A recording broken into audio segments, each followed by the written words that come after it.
It's good to be back, my friends. It's good to be back. Ready to die on this hill. It feels so good to be back. It does, though, right? Like this is nice. Okay.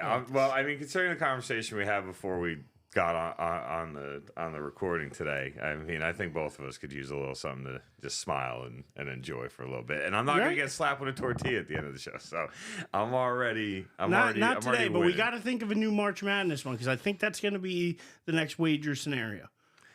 We're not wagering. Listen, let's face it. It's still regular season in the other ones. We're not doing anything yet. Yeah, no. And preseason baseball, we're not doing anything for spring training. No, I'm not. So, I mean, listen, man, I may talk some Yankees and whatnot, but other than that, I mean, and I'm looking, and I want Joey to get on the show with us. Joey's got to get here. Joey's got to talk some Yankees with me. It's been too long. We got to work on that.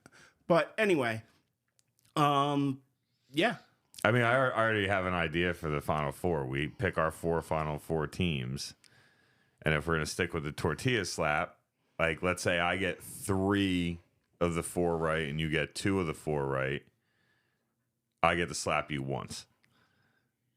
Right? Like, so we take the difference. And if we have none of the Final Four teams, then maybe we take a total of the games we pick right for the bracket and do that math. So, like, you could possibly get to slap me like 7 times in one ending. And then you might have a new intro to play during the show. It's just slap, slap. What the 5 fingers say to the face? Slap. So With the 5 tortillas say to the face. That was what immediately popped in my head when we talked tortilla slap. We'll brainstorm. I like where your head's at. We got some time. I like where your head's at. Yeah. So here we are, man. We're back and no football to talk about. Isn't that wild? I mean, I will say football-wise, apparently and shockingly, without any major big deal made about it, apparently Jimmy Johnson has officially been brought onto the Dallas Cowboys advisory board to help guide the team forward. yeah, no, I think that's a good move for them. I'll be honest. I just you have a good football mind. He was, a guy who brought them a couple championships, right? He won 2 out of the 3, Yep. and then Switzer got the other one. I mean, to have a guy like that back in the fold, he knows what he's talking about. He still talks football every week. He's he's still on TV. He has a pulse to the game. Still, it's not like you're just calling in somebody. Yeah. He's a football mind. I think it's a good idea. Jerry should have sucked up his pride and done it a long time ago, probably.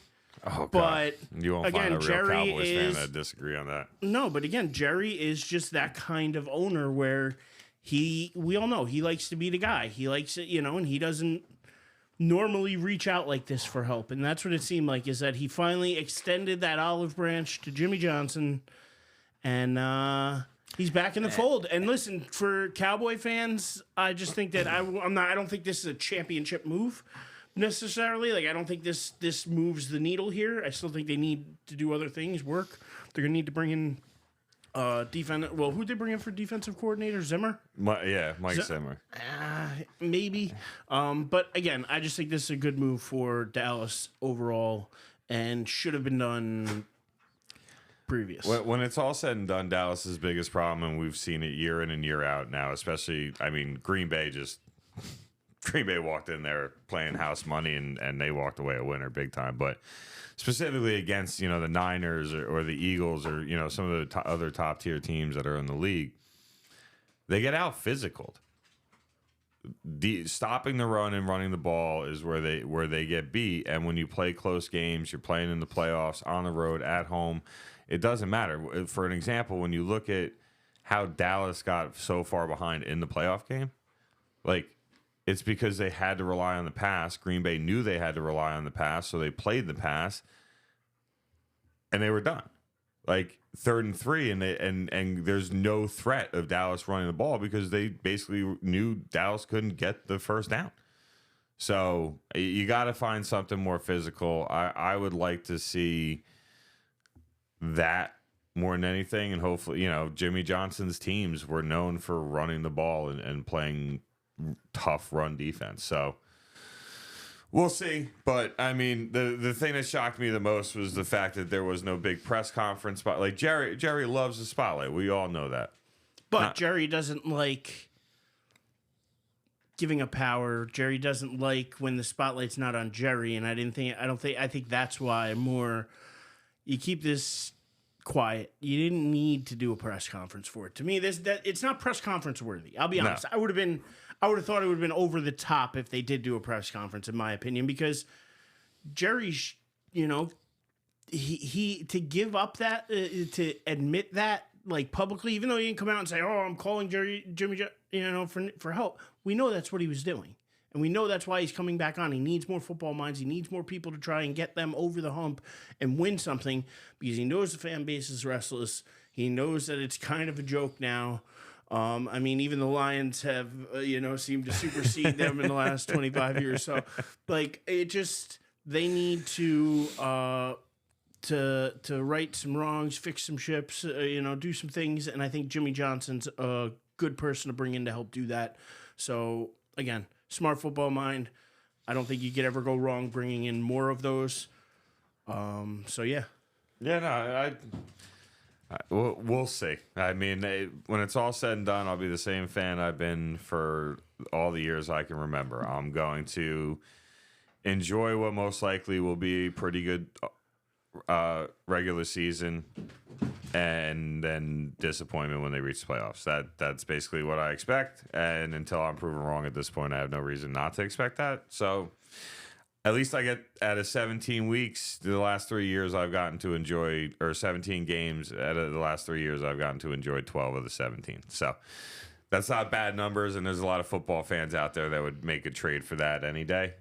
But those playoff losses are really Speaking of a trade, do you think this guy's looking for one? Did you hear about Justin Fields? Or I think it's Justin Fields. Yeah, and the nonsense he's doing. I guess he unfollowed or has never followed the Bears or something, and said that he did it because he didn't want to have to look at the feed while he was on vacation or something. Some really stupid excuse. And to me, I'm just wondering, is this a guy trying to force a trade here? Is this a guy who's heard his name in trade rumors and said, I think that's a good idea for me. Let me get the hell out of here. And he's trying to force that. But at the same time, he is, I don't know. I'll say this. Like, when it comes down to what's going on with Fields, he also apparently followed the Atlanta Falcons. So apparently there is a thought that he wants to be traded to Atlanta.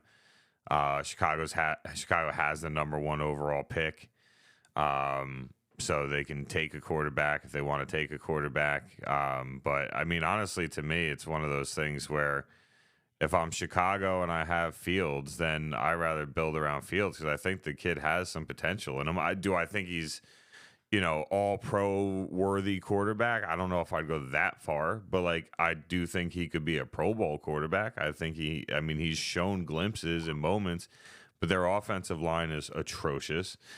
They basically had no weapon offensively outside of DJ Moore. So, I mean, looking at the picks they have, I mean, Marvin Harrison Jr. and an offensive lineman in your first, with those 2 top 10 picks, like, bro, all of a sudden you could see a complete transformation of that offense. I don't, how far Fields can take them, that's a whole different conversation. But I do believe that the guy has the ability to win games and be a scary threat in the NFL. But does he want to be there? Is he saying... I wouldn't. Like, does he want to be there? Is that what he's saying? Like, is he... Like, because to me, it doesn't seem like he's a guy who's all in on the Bears right now.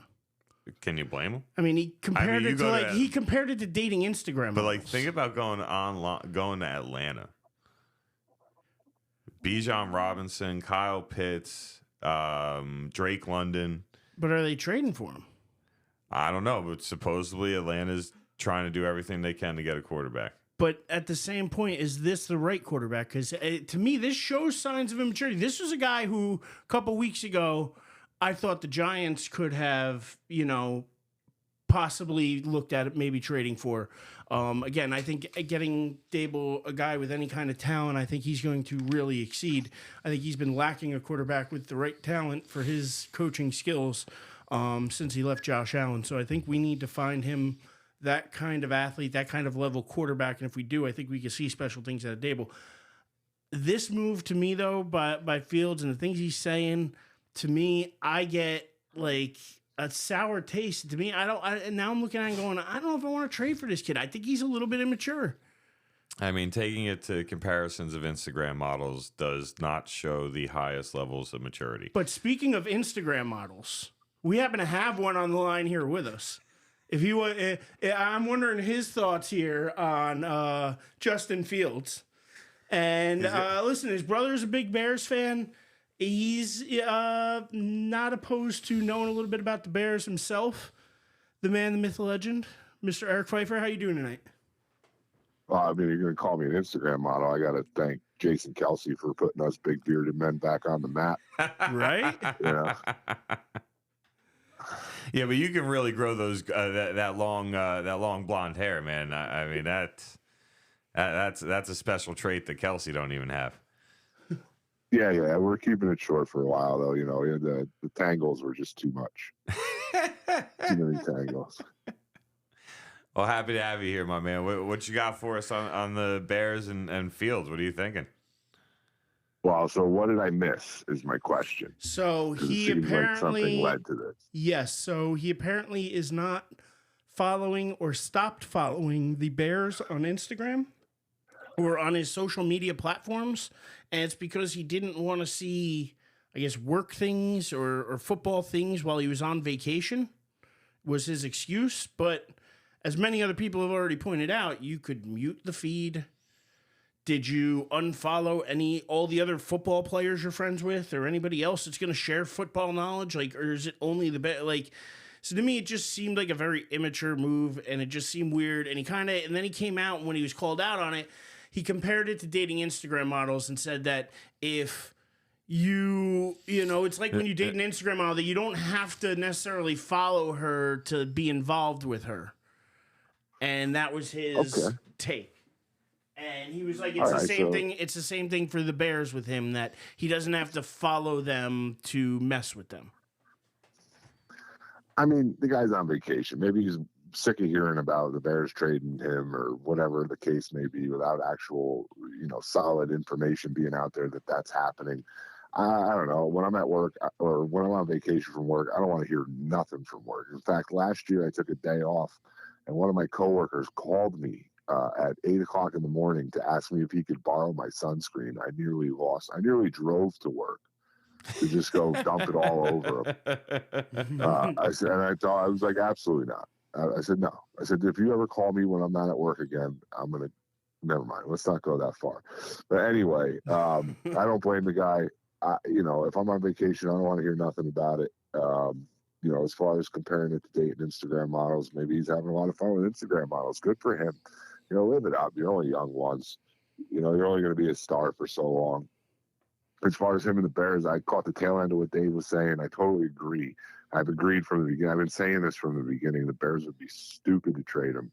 I don't think they're going to get anyone better than him in this draft.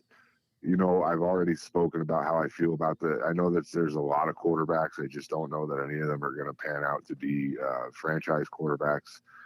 I just don't have a good feeling about this quarterback draft. As I'm not as high on it as a lot of people are. No, it's not. It's not a very good quarterback. You know me, and I'm telling you, it's not a very good quarterback draft. No, I don't think it is either. I think it's overhyped. I think it's very overhyped so that people will watch the draft, to be honest. I don't really think it's as good as some people seem to think it is, and I would be severely upset if the Giants were to take one of these guys at number 6. I'm hearing possibly J.J. McCarthy. Why? Why? They're going to be. That means not Drake May, who you've heard about for the last year, not Caleb Williams, not the Heisman winner Daniels. They went all the way down. They're past. They went all the way down to J.J. McCarthy at 6. No. But besides that, back to the Justin Fields and the Bears. Like, I think you plug to me, the best talent in this draft is Marvin Harrison Jr. We both agreed about that for a while. He's been trained for this for his whole life. If there's anybody who's going to be pro ready coming into it's one of the best receivers of all times, sons. And he's shown it on the field. It's not just that he's his son. It's not like the hype in Arch Manning, who's the nephew of Eli and Peyton, but hasn't really done much in the college setting yet. Like, this kid has shown it on the field. The hype is real. I think he's the best player in the draft. I think you take the best player available. I've also said that if I'm the Giants, I don't care what we need. I'm selling the farm for this kid because I think he's a generational talent. And if you can somehow find a way to bring Barkley back, and you put this kid on the outside, you got the speed of Hyatt, you're starting to build something. I don't know what it is, but it's something. You take a J.J. McCarthy, you're just Daniel Jonesing times 2. But I think you plug him in with DJ Moore, Marvin Harrison Jr. with DJ Moore and Cole Kmet and the offense that they already have, and they go out and find a running back. Like, imagine the Bears find a way to sign. But does he want to be there, and though? they draft. And that's the hard part I don't to think answer. this shows that he doesn't want to be there. I don't think this shows that he doesn't want to be there. I think he's sick of hearing the rumors. I would be too. You know, the guy, he's a good football player. He had some injuries in his career. I think he's a dynamic player.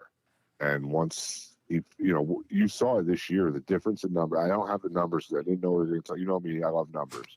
I don't have the numbers because I didn't know we were going to be talking about this. But if you can look it up, the difference between DJ Moore and Justin Fields on the field together and not was night and day last year. So now you plug a guy like Marvin Harrison Jr. into that. From what I understand, DJ Moore and Justin Fields have a very good connection on and off the field. They trained together. They went out. They hung out together in the offseason. As soon as he signed over there, they just have a very good connection. So I think he's happy to stay there because he wants to stay there with DJ Moore and keep producing. And I think you plug this kid into that offense, and it just opens up the field for Kmet and Moore and Harrison Jr. Like, who are you going to cover? I feel like this puts the Bears in a position to where they already had a pretty decent offense last year with what they had. They didn't, it wasn't a lot. But you put these guys in a position now where they honestly, legitimately, with a Marvin Harrison Jr., and if they draft the right offensive lineman with that next pick, even if they don't, I think this puts them in a playoff contention conversation. I think the Vikings are going to fall off a bit. Detroit, we'll see if they can do it again. I think they have the weapons.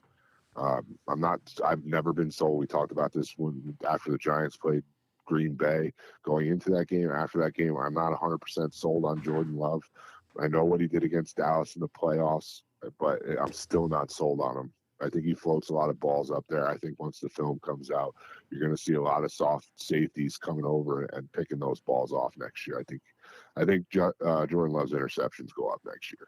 And I think there's an opening in the NFC North for the Bears to make a push. And if they take a guy like Marvin Harrison Jr. and their offense can be that much more dynamic with a guy like that, I think it's a great move. I think it's a great draft pick.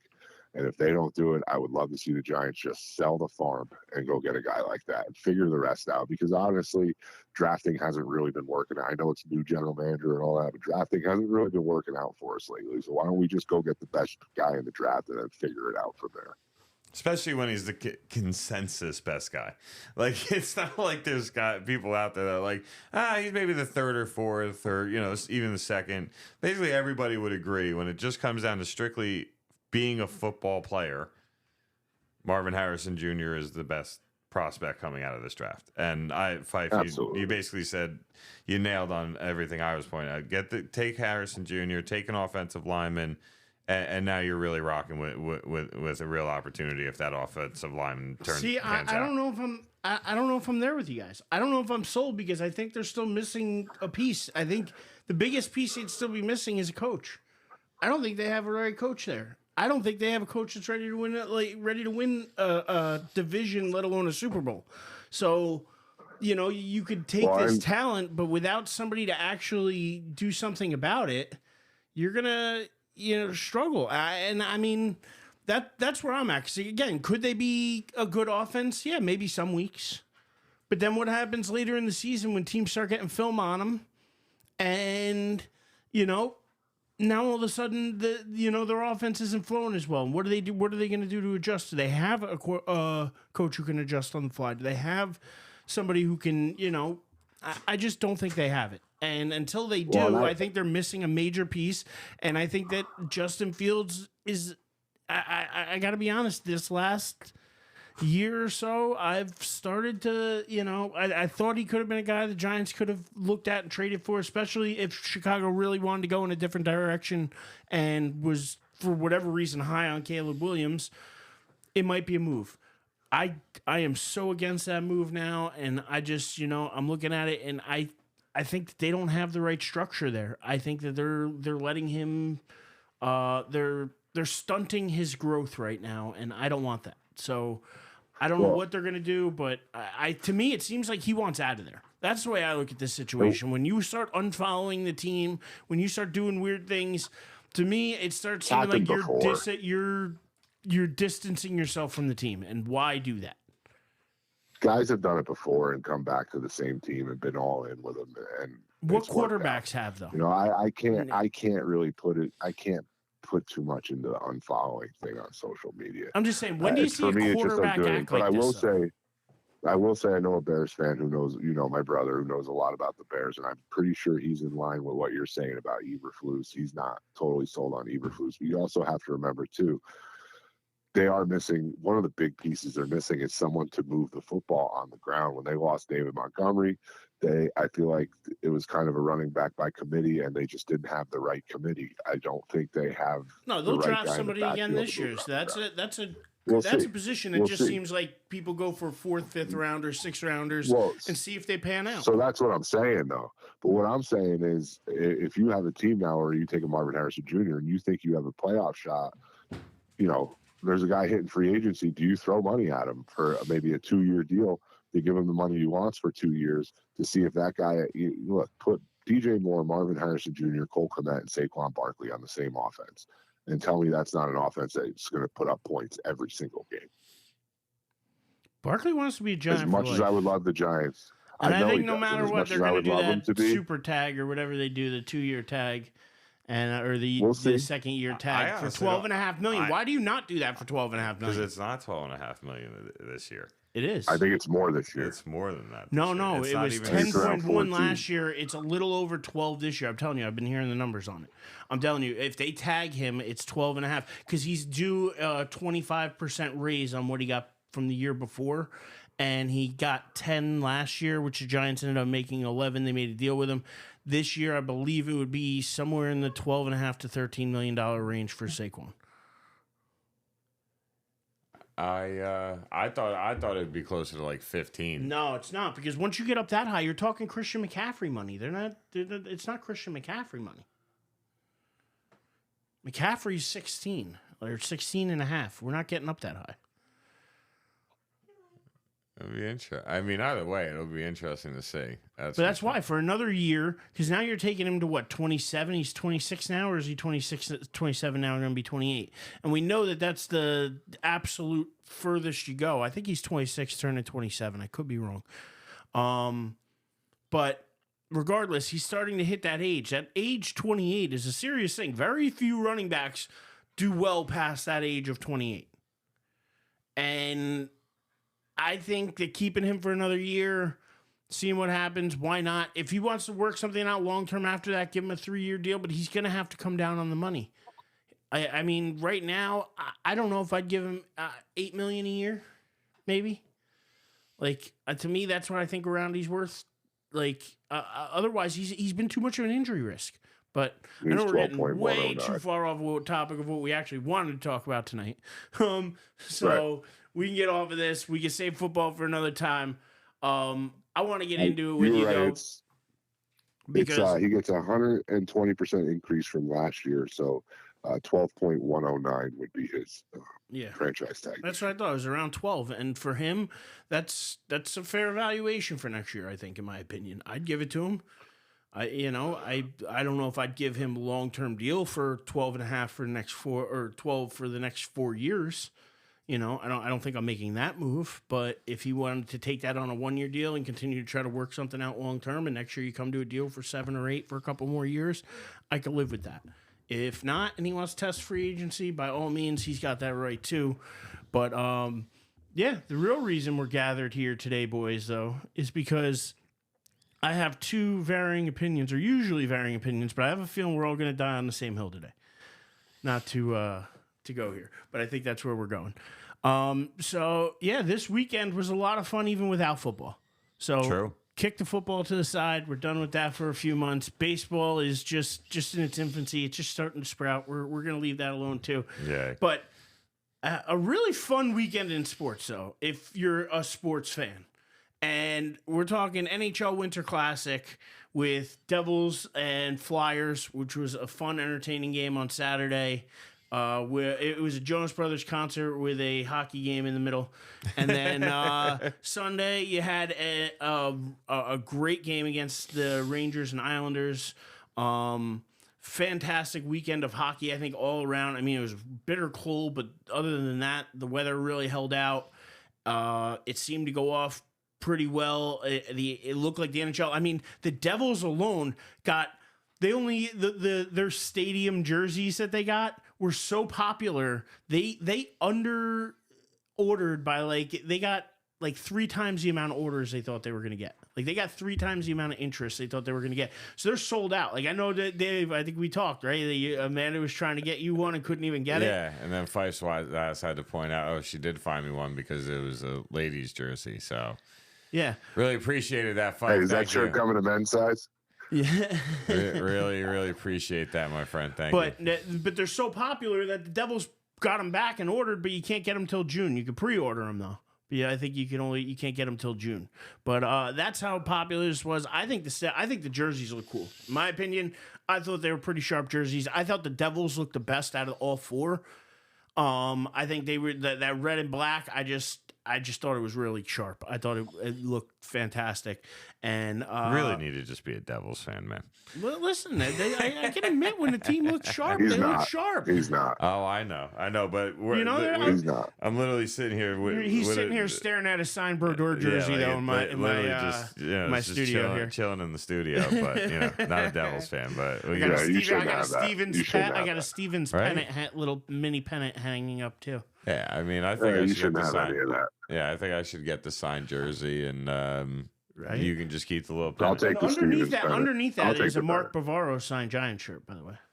Mark Bavaro. You can have that. Throwback. Yeah, I'm good with that one. But I don't need that. But anyway, I don't know what you guys thought of these games. I thought they were fantastic. Devils played really well. We all like to see the Flyers get beat up. So, I think that was something we could all cheer for. Good game by the Devils. A lot of fun. To me, I never heard the Jonas Brothers in concert before, but they weren't half bad. And yeah, I don't know what you guys thought, but we'll start there. Let's start with that game. Fife, I'm going to let you go first on this one, my friend. I want you to be able to enjoy as much of the time on this as possible. Well, you started with the jerseys. I think we should start out by rating the jerseys, right? So I'm going to go top to bottom, my favorite to my least favorite. My favorite was the Devils, obviously. I thought it was a good look. I really liked the jersey. Some people, I think, ragged on it, but like you said, they were popular enough to where they're sold out to June. In fact, I wouldn't be surprised if they splash them into a game or 2 next year. My second favorite was the Islanders jersey. I just really like that. And that's one thing that the Devils used to be very traditional, even though they weren't an original team. They were traditional. They never really went with an alternate jersey. That's kind of changed under new ownership and new management over the last 5-10 years. But my second favorite was the Islanders jersey. I really like that Isles. I like that orange stripe across. Gave kind of an old school mixed in with a new school feel. I really like that one. My third, I won't say favorite, but the third jersey was probably the Rangers jersey. The NYR diagonal down the chest I thought was really nice touch. And then my least favorite was the Flyers jersey. It just felt like there was nothing really special to it. It was just, another Flyers jersey. So if I had to rate them in order, that's where I'd go. I don't know if anyone else agrees. I'm going to jump in real quick because I think you nailed it spot on. I would have gone the exact same way. I would have gone Devils. I would have gone Islanders. I would have gone Rangers, and then the Flyers. So that is the exact order. I would have it in as well. I would flop the Rangers and the Islanders. Other than that, you're about to lose your Devils fan pass. You're close. I'm just sorry. I like the combo. Of I appreciate the honesty though, and he's willing to die on a different hill. I like the combo of the red, white, and blue in comparison to the orange and the dark navy. Sue me, you know what I mean? Like it is what it is. This is going to be the poll question of the week. Number one, so that's all that matters. I'm doing this as the poll question of the week. There you go. Rate them or Rate no, them. pick your favorite. Pick your favorite. It's probably easier to do, but yeah, I just flopped those two, and other than that, I agree with 1 and 4. But the games, Gotcha. that was. Yeah, what'd you think of the game? What'd you think of the way the Devils played? They came out, they played hard, took it to the Flyers. So I want to hear Quickest goal scored in an outdoor setting, I think it was 12 seconds or something like that. Right. And to me, the biggest thing was that they came out and they played in it. They didn't just play like it was an outdoor game. They played it like it was a pivotal game, which it was, because as currently in the standings, they sit 5 points behind the Flyers for third in the Metro. They're 4 behind Detroit for the last wild card spot. So every game for them right now, even though they came out and they shit the bed last night against Washington, every game for them right now is huge. That was what impressed me most, was that, you know, they didn't let the allure of 70,000 fans and, you know, it being an outdoor fun type of thing get the better of them. They came out and they played a good hockey game. You know, they're kind of at where they should be as far as chasing a wild card spot. But the game was good. Unfortunately, you guys are going to be very disappointed in me.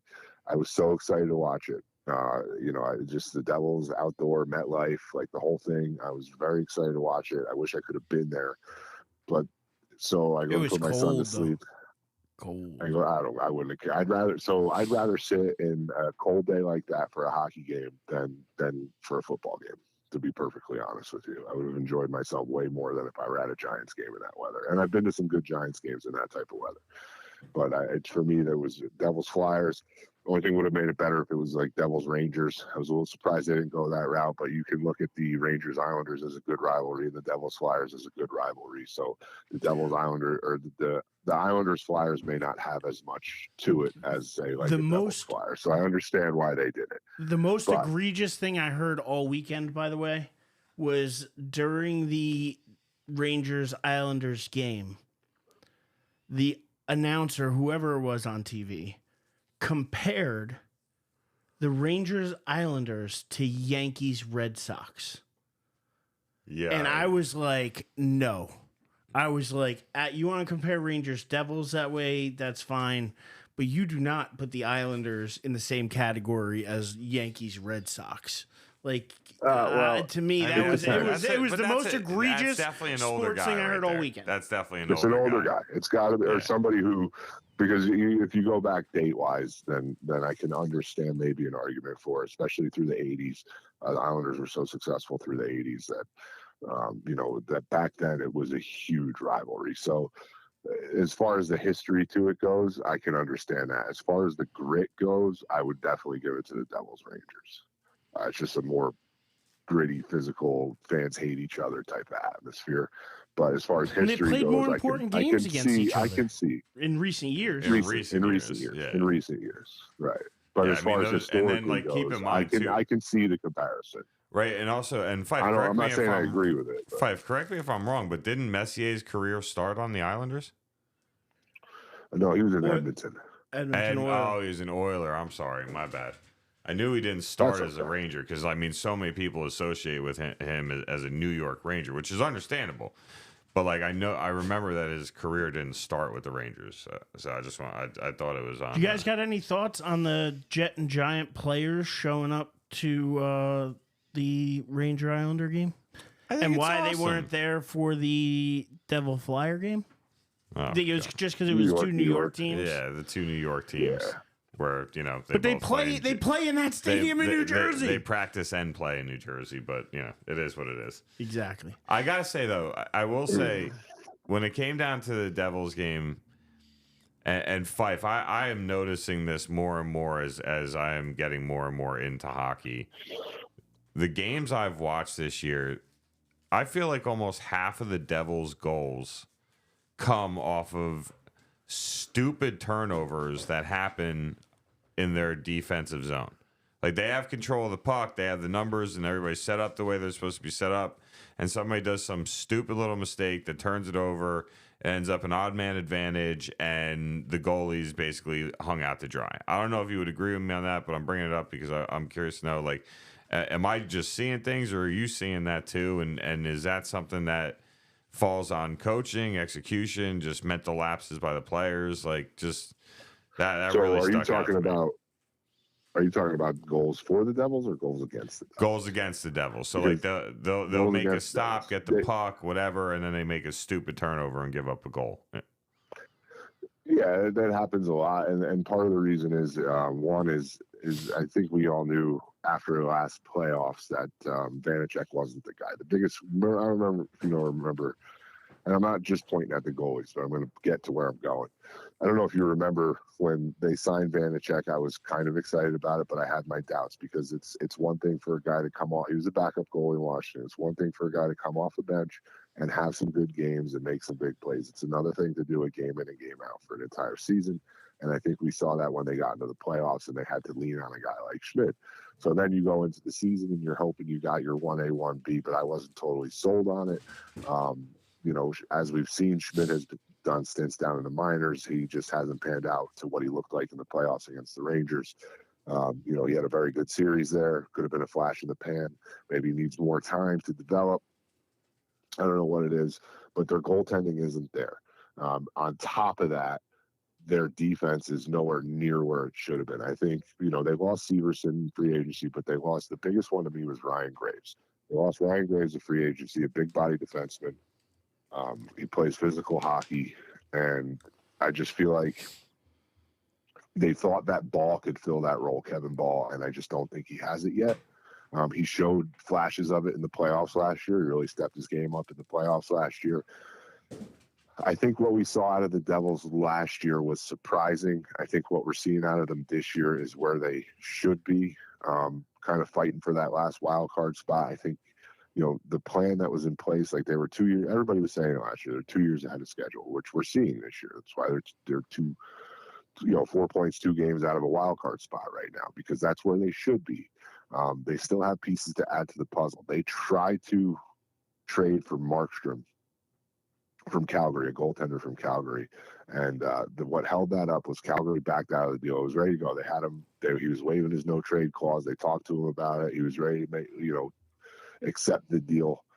And the Devils wanted Calgary to hold on to too much of his salary through the 2025 season, and they let the deal fall through their fingers. So now they have till March 8th if they want to try and put a playoff-type goaltender between the pipes this year, or if they're just going to ride out what they have, see what they have in Nico Dawes, and revisit it in the offseason. But I think what they really need to do is go out and make a move, and you can actually get both from the same team, is go out and make a move for a goaltender and a top blue liner, because I don't think they have it on the blue line.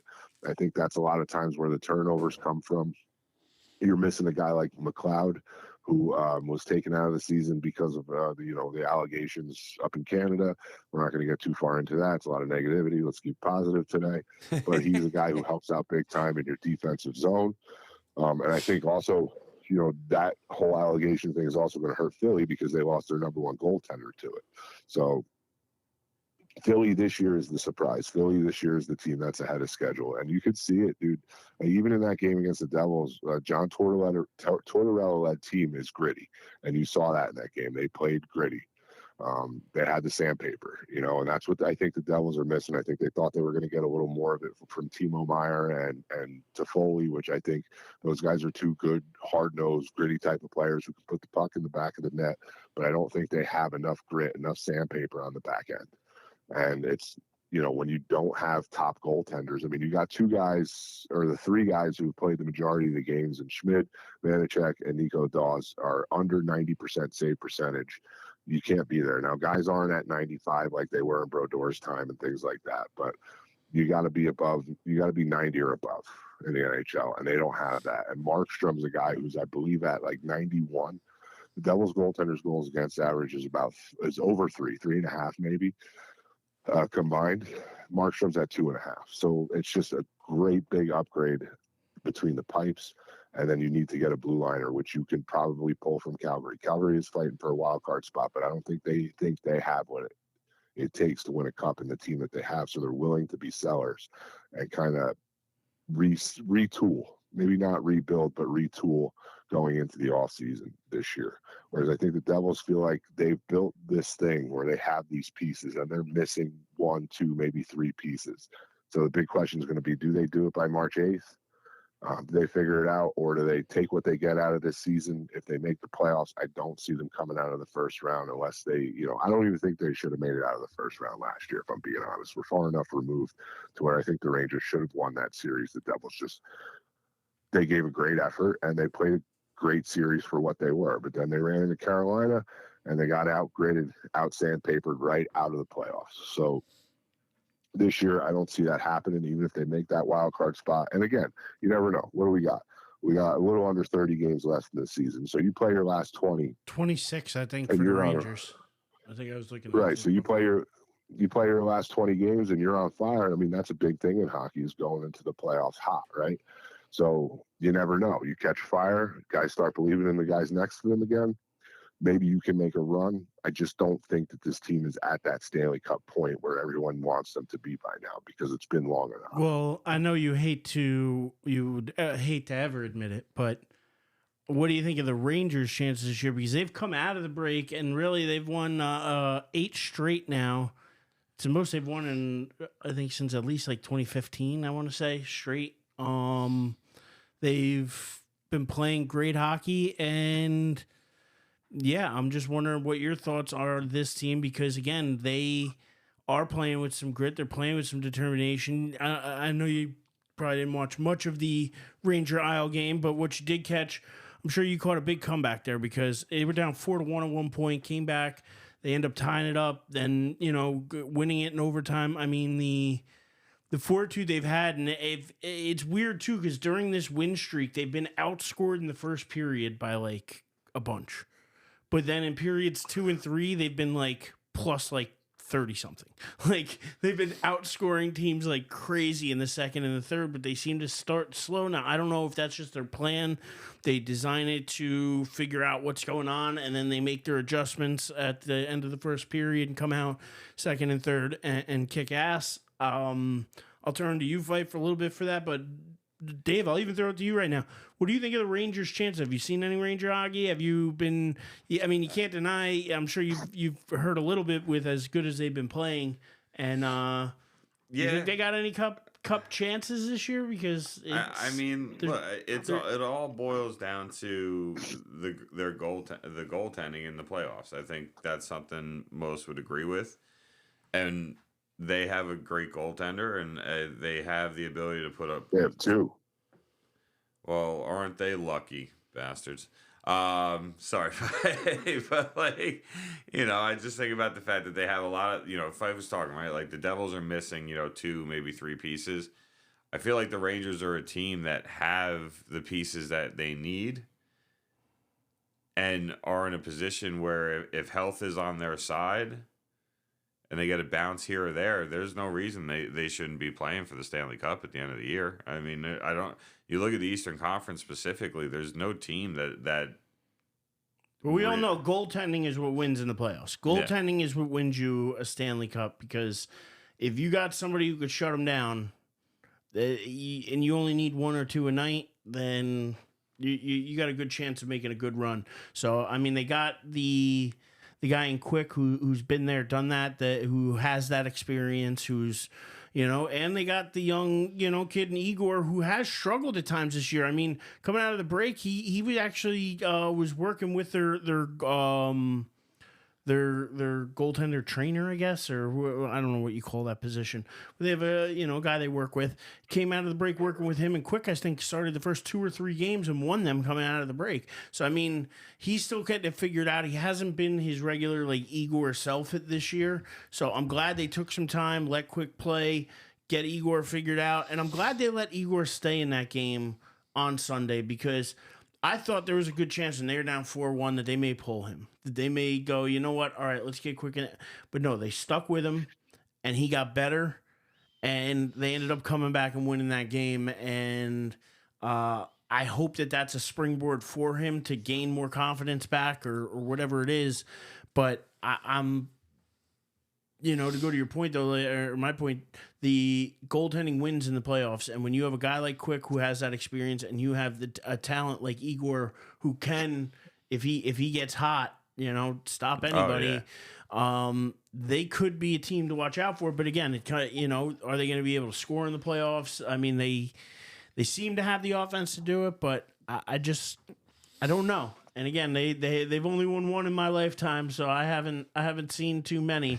So I don't know how excited I should be getting, but it seems like they're on a good track though. Oh, Fife, go ahead. Let him know he should get really excited. No, you know what I'm going to say is the biggest thing about having Quick there is now you can. So this isn't Martin Brodor's NHL, right? Martin Brodor never wanted to come out of the pipes. He plays 60, 70, or 60, 65 games a year.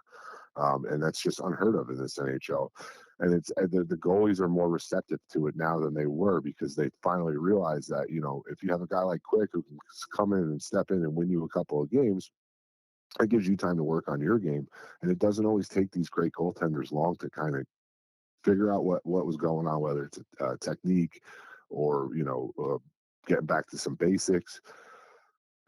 Sometimes it's just something so minor that it takes a couple of those extra practices. They've had guys that, God, I can't remember what team, but they've had guys that they send down to the minors for a week stint. They're starting goalies in the NHL. They'll send them down. I believe it was Toronto sent down their starter to the minors for about a week or two, and he came back playing better. And these guys are more receptive to that these days than they used to be. So having a guy like Quick there just allows him to take the time he needs and be rested going into the playoffs. And I think that's going to be the biggest thing for them is if Igor's rested, he's going to be on his game. He's a gamer. He's going to step it up. He's not going to let in weak goals. He didn't last year. He's still on his head. The big thing for me, I think that's dangerous about the Rangers is that they're so dangerous on the power plays. And as you guys know, once the playoffs hit, you get a lot less of those. So they're really going to have to focus on making sure that their 5-on-5 game. I don't know. Did somebody blow their nose, or was somebody not like what I was saying there? Anyway, Yeah, it was Dave blowing his nose. I tried to mute. I had him muted, but I didn't have mine muted, and it came through. So I was like, "Oh man, that's on production's end here." But God, I lost my train of thought. I'm so sorry, Fife. I thought we were both muted, so I went full blow there, bro. I went full blow thinking we were both muted. I thought I said something you didn't like. You were like, my bad. I'll just shut up right now. But 5-on-5. 5-on-5 is going to be key for them. They're going to have to be able to produce 5-on-5 because that's where you need to be able to produce to win in the playoffs. I think they have the team to do it. Again, Carolina is built to be a playoff team. They're not built to win the Metro. They're not built to win the Eastern Conference. They're not built to win the President's Trophy. So, to me, the scariest team for them will probably be round 2, Carolina, which is probably where they'll end up facing them. If they can get over that hump, you got a lot of good teams out there that they might have to play. Like, you got Tampa sitting in a wild card spot. Like, that's scary. They got Salty Cooch over there. They got a whole good team over there. So, the Eastern Conference is pretty scary to me, to be honest. You got Boston, you got Florida, all good teams, all teams that are hungry. Toronto is a great team if they can figure out how to play the full length of the ice. So the Eastern Conference is going to be a battle, but I think the Rangers are ready for that battle. But I think it's honestly, whoever gets in the East, I think any team can come out of that conference and play for the Stanley Cup. So I just think they all have it, except maybe if the Devils or Detroit, that last wild card team, that's going to be the tough one. But as far as the Rangers go, I think they have it. They'll be the warm-up game. It's also hard. We all know living around here, it's hard to, New York casts a big shadow. So you have to have the right group of guys in the locker room to, get away from that shadow. And can you do it? Because you screw up once and it's everywhere. You have one bad game, one bad thing goes your way. And it's just front page, on every news report, everywhere. So you need to be able to, whereas maybe down in Florida, you're having a couple articles written about you, New York, you screw up, it's everywhere. So can you get away from that shadow is a big question for all New York teams. We're seeing it more and more, especially these days with the Yankees, and you're seeing it more with the Giants, and you're seeing it. Well, I mean, we've always seen it with the Jets, and the Mets, right? But you're seeing that shadow cast, and it's hard to get away from. So that's the downfall playing in a big media, town like New York. But I definitely think they have the team in place I think they're one of the strongest teams in the league, not just the East. So they definitely have it. It's just going to be a matter of, can they put it all together when it counts? I mean, front to back, they have it. And then as to your question, is starting slow is never a strategy. You know, you know what I mean? Like, you know, so that's another thing they're going to have to figure out going into the playoffs. You can't start slow in the playoffs. So, you know, credit to their adjustments that they make and come back. And going back to the winter, you know, the Stadium Series is not Winter Classic, I guess, Stadium Series now. They are 7-0 in outdoor games to add to that, to get away from the playoff talk just a little bit. But they are 7-0 in outdoor games, and the overtime goal was wild.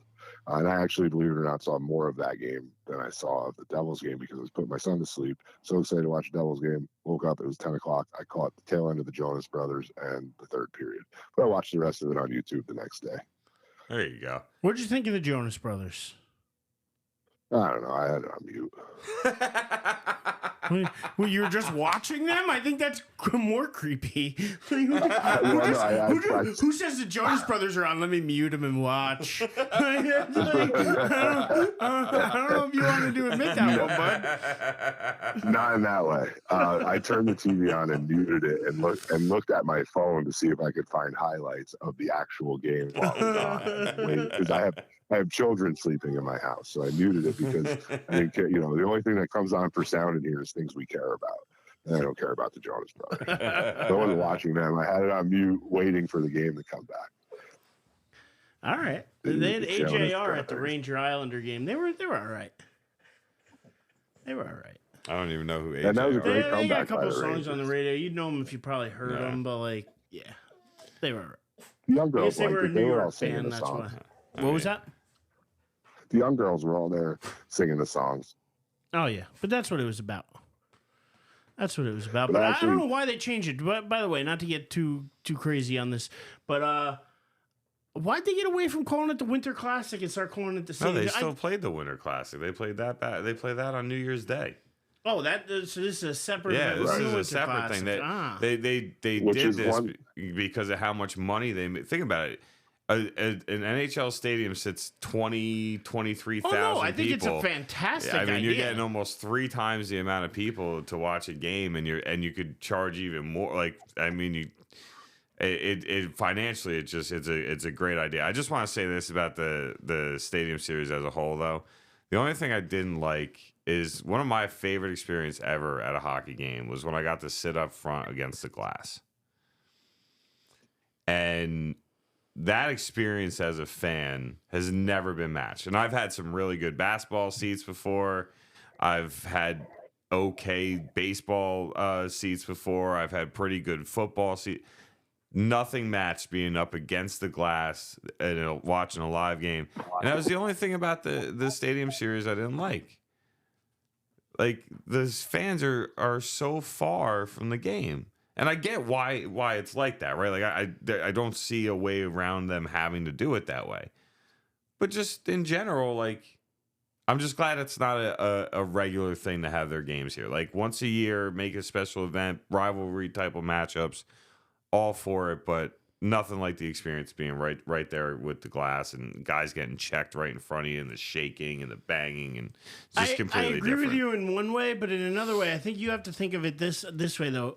It's an experience. It's not just the going there to watch the game. You're going there because not only were you a Devils fan or whatever, or it's just a Saturday night out at Giant Stadium where you could tailgate and have fun where normally, you're not doing that at Prudential. Great as I love The Rock, and I think it's a fantastic little arena they play in there. I really do enjoy that place. One of my favorite venues. My dad helped build that place, by the way. Shout out to your pops. He was on the union crew that built that building. Shout out to so your he dad. probably knows my dad's best friend. Or he knew my dad's best friend, Barry, who was the head engineer.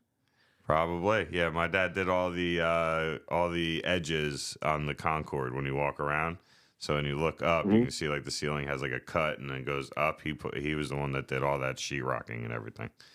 So I always thought that was. I always thought that was pretty badass. Every time I go there, it's kind of a nice little way to remember pops. So shout out to all our pops. But to be a Giant Stadium though is just such an experience. And that's what I was trying to just So- point out, is that it's the experience of being there, it's seeing the concert, it's doing all of that extracurricular crap that makes the experience. Now, you're 100% right. Sitting on the glass is an experience that is awesome, and one that, if you can do it, is, unbelievable to do. And I agree that I think it's probably one of the best experiences in sports. I've sat really close to the field at baseball games. I've sat pretty damn close to the glass. I think maybe even on the glass once. I've had really great football seats. And I agree, watching them slam into the boards, watching them be just the pane of glass away from you is an experience. And just the nature of hockey alone, when you see it live, it's such a different, I don't think TV always does hockey TV justice. does not do hockey justice. And so I can agree with you. I think that it does rob a little bit of that experience when you have it at Giant Stadium. But to your point, they're not having every other weekend there. Yeah. If you do it once a season and you do it with, like you said, these rivalry matchups where next year if they switched it up and say the Rangers were playing the Flyers and the Islanders were playing the Devils, and you rotated the matchups each year, I think it could be fun. And I think you're right. They could sell that out. And guess what? Now you're selling 80,000 or 78,000, I think they had at the game on Saturday night. Unbelievable. It's a lot more money. To go back to Dave's shout out to our dads, right? Let's think of it this way. We're far enough removed from Continental Airlines Arena where a father got to have an experience with their kids who are maybe older Devil fans who used to go to Continental back in the day and tailgate. That was one of the most fun things to do. Going to a Devils game was tailgate out Continental, have beers. I once saw a guy, he had 4 or 5 or 6 bricks in a square, and he just put a grill grate on there and threw some hot coals on the parking lot. I mean, it's kind of gross if you ask me, because who knows how many people peed on that parking lot, but you're eating up that pee and cooking your shrimp with it. But he had some shrimp on the barbie grill, but there are fathers who got to experience that with their sons, that something that they used to do, and show them, hey, this is tailgating at the Meadowlands for a Devils game. It's great, it's a fun time. Guys out there chanting, let's go Devils, or Rangers suck, Flyers swallow is one of the better chants. And to be honest, tailgating is one of the best experiences. When you go to anybody can go to a game, but honestly, one of my favorite parts about the game is the tailgate. Regardless of what happens during the game. Credit to the city of Newark. They've done the best they can to kind of replicate that. It's a lot more expensive, but replicate that experience with the various bars they have around Reds is a big one that they have around the rink. And you can go to those bars before the game, and that's kind of your tailgate. And they allow people outside, I believe, before the games to have fun and sit down and have a drink and stand on the sidewalk and have, So Newark's done the best they can with what they have as far as space to be able to, you can't do that in the parking lots there, but you can do it at the bars more responsibly, to be honest. I remember being underage and having a fake ID and going to some Continental Airlines Arena games that I had a lot more alcohol than I should have. So, not that I'm a stickler for responsibility, but now that I have kids, I kind of look at it differently. But one thing people do say is with the Winter Classic and then adding the Stadium Series, there are some people out there, and I think that they're just looking for things to complain about, kind of like the people who are against Taylor Swift for 30 seconds on an NFL broadcast. They're just miserable people. They say it's taking away from the experience of the outdoor game. They're doing way too many of them now. I disagree. I think they do just the right amount. They're not overkilling it. They have their Winter Classic and they have their Stadium Series. I think that's a perfect amount. I don't think they need to do any more. I don't think they need to do any less. No, I think I listen. I think with the success of this weekend and the transition to the other thing I wanted to bring up with you guys is, to me, this was a hell of a lot more fun to watch than anything that was going on NBA All-Star Weekend. Yeah. And I'll be honest, the game itself was an absolute embarrassment. Yeah. And the only thing that was even slightly entertaining, in my opinion, was watching Steph battle Sabrina. Watching, the two greatest shooters in each of their respective leagues go head to head. I thought that was interesting. I like that aspect of it. Also, by the way, Sabrina would have qualified for the final round of the 3-point contest. She should have been in. She should have been in, and I think that's the next evolution of that. Is shit like you take the top 3, NBA guys, take the top 3 WNBA girls, and have a shootout or a skills competition. I think that could be way more interesting than the crap they turned the dunk contest into. The dunk contest is an embarrassment. It is. What really got me though was not like they're pulling G League players now. At least the kid Mac McClung or whatever, he played a couple games I think last year with Philly, but for the most part he's a G League guy.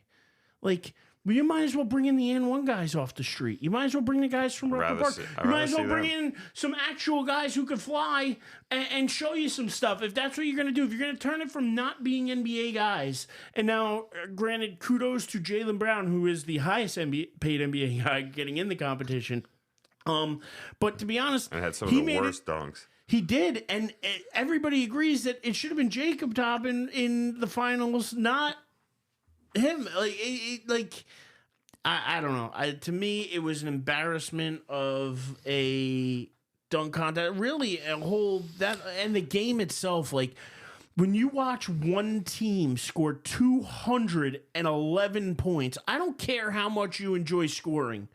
It's just not fun to watch anymore. It would be like watching the Pro Bowl, and the score was 127-94. Nobody would care. No. Every other play is a touchdown. It's no fun anymore. It sucks the fun out of it. It's what happened with baseball, where it used to be like, oh, chicks dig the long ball. But then when everybody just went launch angle, it's no fun anymore when it's just strikeouts and home runs. Like, woo, home run. And then you got to wait another 20 batters till the next guy hits a home run, because everybody else strikes out in between. Like, it's just the way it goes. But the dunk competition used to be something funny. It used to be, when you had guys like Jordan and Dominique, and you have these other guys. I'm not saying Mac McClung's not talented. I'm not saying he can't leap out of the building. I'm just saying he's a G League player who can't even make an NBA squad. And I'm sorry, he should not be competing in NBA All-Star Weekend. Yeah, I mean, if you think about it, that McClung dunk, the first one was probably the best dunk of the night that I watched, where he actually let go of the ball and caught it again while he was in the air. But like, you watch some of these videos of kids on the street, and kids in pickup gyms and things like that would shit all over these guys. Like, make it $1 million contest, and these guys off the street will give you a better performance than we've seen in 10, 15 years. I think the last real good dunk contest was Zach LaVine and Aaron Gordon. I think that was probably the last good dunk contest. The 3-point contest wasn't too bad, but the Curry and Sabrina Ionesco. I'm not sure if that's exact pronunciation, but that's what I'm going. But like, that was pretty damn cool, because I mean, it literally came down to Steph's last shot. Like, Steph's last shot is what got him the 27-26 win, and I don't picture Steph mailing it in. Also, this girl shot from the NBA 3-point line, not the WNBA 3-point line. The only difference she had was she used WNBA basketballs instead of NBA basketballs. That was the only thing that she had that was different than Steph. Everything else was the same. With that said, she literally would have qualified for the final round for the 3-point championship.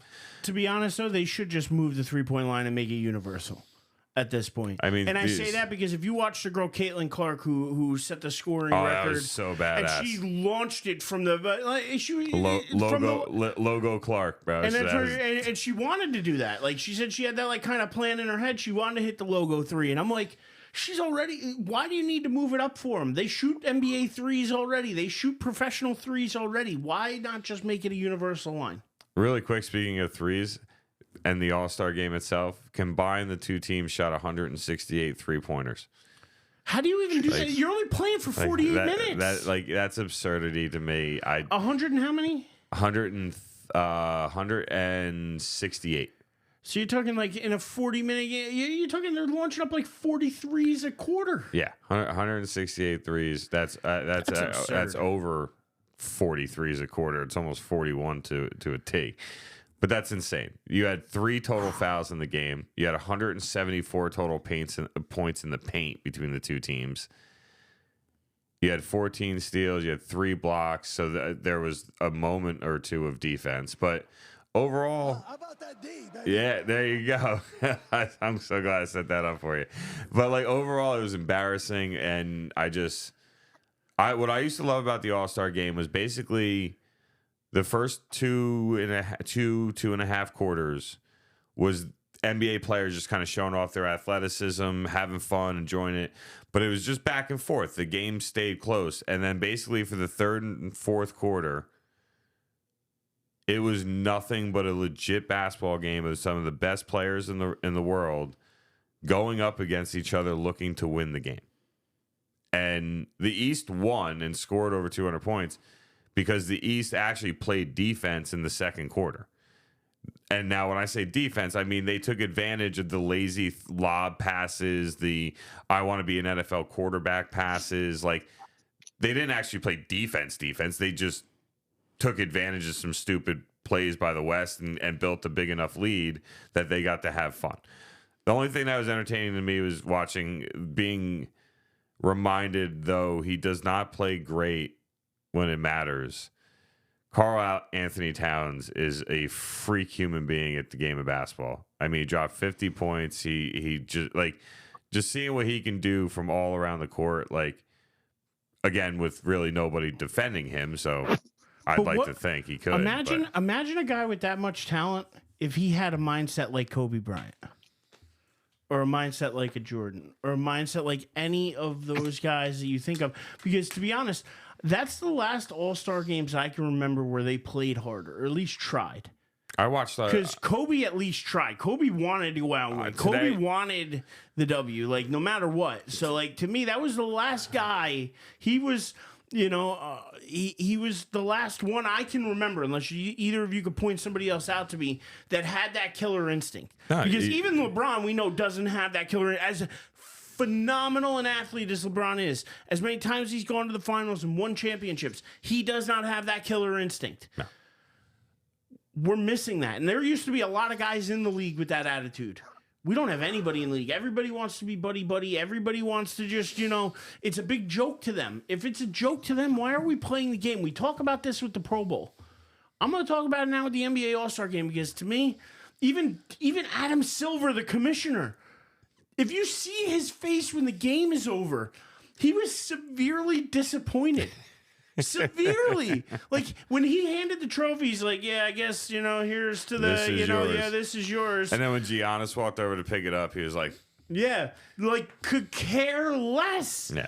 Like, I mean, it blows my mind. Literally rewatched, it was on, somebody put it on Twitter, I literally rewatched the final 2 minutes of the 2001 All-Star game, where you had Kobe Bryant score 8 straight points, Stephon Marbury score 8 straight points, and the East ends up winning by 1 point, and Kobe misses the game winner. And I think it was Fife. Was it you that sent the picture of the difference? Was it Fife that sent that in our group text? Yeah. Right? And it was 111, 110, I think it was. Yep. That was the game. Like, that game literally was back and forth for the entire fourth quarter. Twice the amount of scoring in this. Like, that game was 1,000 times more fun to watch than what we watched. And it's disappointing. And as somebody that basketball is always going to hold a special place in my heart. It was the game I grew up playing. It's a game I played with my dad. It was the only sport I was actually consistently pretty good at. So I'll always love basketball, but like, to see what was one of my favorite experiences was the All-Star game. I always looked at the All-Star game as the kickoff of the NBA season, and now you're sitting here and you're still going to, like, I still look at it. It's basically a 30-game season from here on out, with a lot of tight races throughout the West and the East for the playoffs. But overall, I mean, to have a game I used to love watching be something that I only had on for background noise as I was, cleaning up around the house before getting ready for the work week, just let you know how disappointing it's become. I used to be glued to my couch and staring at the TV, and you couldn't talk to me.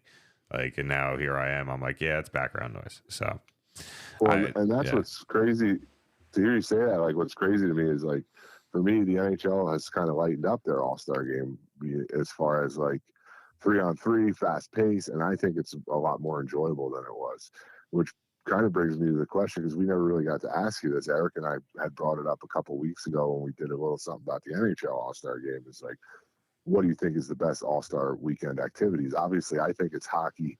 I believe Eric hinted more towards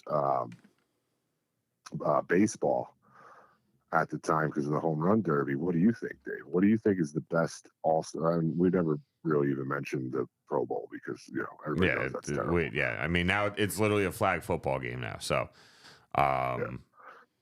so I mean, I got a chance to watch some of the NHL All-Star Weekend and the 3-on-3. I think 3-on-3 is a lot of fun. I definitely think it's quite entertaining to watch, and I also think what's cool about it too is that you really get the chance to see these guys and how fast they can be on the ice and some of the passes they can make and how they can, you know, kind of weave and you know, like you kind of always wonder like, well, what if these guys had a chance to like spend like a month practicing together before these games? Like how much crazier would it be, right? I mean, these guys basically skate around for a couple hours in the morning before they go out there. Like, to think of how it would be if they could practice with each other and have an opportunity to really learn how to communicate with each other and all that, it makes you think how much more entertaining that they could make that. It'd be extremely unfair to the goalies. I think the only reason why it's not, you know, 25-20 in these matchups is because these guys don't practice together, because goalies, I feel bad for them when it's 3-on-3. Well, and you can, if you look at the difference, not to interrupt you, but if you look at the difference between 3-on-3 overtime in the regular season and then the 3-on-3 All-Star game, like these guys are going out in the All-Star game to put on a show. For those who don't know, 3-on-3 overtime, you're trying to win a game, right? So 3-on-3, the best thing you can do in 3-on-3 is possess the puck. So you're not going to make those crazy passes in a regular game. So it just goes to show that these guys are going out there to put on a show. Because if you're really going out there to win the game, it's going to be kind of boring, because all you really want to do is loop possession and not lose possession. So you just want to keep looping. If you feel like you don't have a chance to the net, you loop back, you regroup, you go back. So possession is everything when it comes to 3-on-3 hockey. So that's another thing that they're doing is, you know, they're putting that to the back burner, and they're putting on a show. And that's one of the reasons I enjoy it so much. You know, honestly, Fife, anytime we talk hockey with you, I just feel like I become a smarter and better human being. So I just want you to know I do appreciate some of the knowledge that you embark on my mental, and it makes it more fun. Like when I watch the games, there's things I think about that I'm like, oh, Fife talked about this, and that's why they're doing that, or this is why. Like, I wouldn't know these things if it wasn't for you. So I genuinely mean that, and I appreciate you, my man. Regardless of what Schmelrose says, you're our resident hockey guru. Truth. So I mean, my favorite. Degenerate. See, if you guys want to know how much I still love basketball, it's literally like hard for me not to choose basketball. But after what I watched this weekend, between the dunk contest specifically and the game, that's a hard one. I never really have I've watched it, but I've never really really truly watched the skills stuff that they do in the NHL. I know, you know, hardest shot and handling and like, you know, some of the other things that they do. The home run derby, I always find to be such a great time, but the game itself is literally something I just don't watch. So I can't pick baseball. So I can't pick football. I mean, I think you're still defaulting to basketball. I still think some way somehow my inner child, maybe that's what it is. Well, what's your favorite event out of all the events? So now take the game out of context, because we know the game sucked. The baseball game sucks. The basketball game sucks. Hockey's getting a little bit better, but even still, at the 3-on-3, it's different. And we're not even counting the Pro Bowl. So, but what's your favorite event then? So, because to me, mine would still be the home run derby. I think that is still the event of all of the, but that's just me. So what about event-wise? Believe it or not, my favorite event is the Rising Stars game for the NBA All-Star Weekend. That was the best game entertainment that they put up, and you have guys that haven't made a name for themselves So it's basically an all-star game of guys that are future all-stars, but are trying to still make a name for themselves. So they're playing on a Friday night. They know they got a lot of people watching them. They know a lot of their, peers and guys that, they look up to, or, for a lot of these guys at this point, they grew up watching some of the best players that are in the NBA right now. And they go out there. I mean, I can't remember the kid's name, man, but he was literally talking shit, and then looked at the guy. He's like, it doesn't matter if it's the regular season or this game, you can't stop me. And then he hit the game-winning shot. Like, you got to love that type of stuff. You can't stop me. Oh my gosh. So, yeah, I really will tell you that I think the Rising Stars game is going to take it for me. Then I would say Home Run Derby, and then I'd probably say Hardest Shot. Okay. I mean, though I will say the NFL's kind of got me with the dodgeball game. There's just something about watching freakishly athletic grown men play dodgeball. Listen, we would all watch dodgeball if it was on the Ocho. If the Ocho was a real channel, we'd all be watching dodgeball. Let's just be honest there. So, but yeah, with that, I think that's about going to do it here tonight for us, fellas. So. Let's know, where can the kiddies find you? Where can the people find you? Well, I am at David Hastings 23 on X. Got it right this time. And outside of that, you'd be wasting your time because I don't really use any other social media than Twitter. So at David Hastings 23 on X. I still said Twitter. Senor Eric. I don't even know anymore. I tried to reset. 504 at X. No, to be honest with you, like I tried to reset it all, and I have now like 6 accounts because I couldn't figure out passwords, and I don't use any of them, and I can look at my account, but I can't do anything with it. So if you want to comment, I'll see it if I check it, but I don't get notifications. I got a new phone, got rid of the thing. Now I don't. Speaking of notifications, though, we got 13 followers so far on Spotify. So thank you to anybody out there who's been following us.